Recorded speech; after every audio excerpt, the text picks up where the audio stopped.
నెల్లూరు జిల్లా కొడవలూరు మండలం గండవరం వడ్డీపాలెం మెయిన్ రోడ్లో ఇద్దరు వ్యక్తులు అనుమానాస్పద మృతి కలకలం రేపుతోంది. పెద్దపుత్తడు గ్రామానికి చెందిన కుందుర్తి వెంకటేష్, వెంగారెడ్డి పాలెంకు చెందిన బాల వెంకయ్య అనే వ్యక్తులు వ్యవసాయ కూలీ పనుల నిమిత్తం డీజిల్ తెచ్చుకునేందుకు వెళ్లి మార్గ మధ్యంలో అనుమానాస్పదంగా మృతి చెందారు.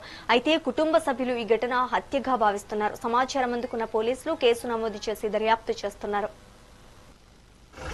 మా చెల్లెలు కొడుకు 8 గంటల ఇంట్లోంచి పోయారు. 8:30 కల్లా నుంచి బయటకు వచ్చున్నాను. సీసీ కెమెరాలో ఉందయ్యా.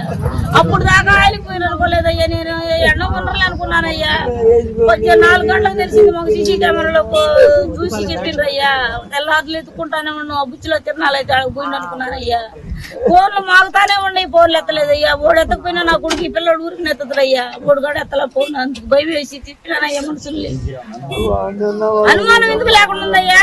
ఉంది మూవ వెంకయ్య ఓడు బత్తల కట్టంతా మొత్తం బత్తలు అందరూ వాళ్ళ ఫ్యామిలీ మొత్తం ఆ కొడుకులే చేసింది పని. వాళ్ళు రెచ్చగొట్టి వాళ్ళు చని చేయించారు. అది వాడికి మాకు డబ్బు ఉంది, మమ్మల్ని ఏం చేయలేరు పోలీసు కానీ మేము డబ్బు పెడతాము అనే ధీమా ఉంది వాడికి.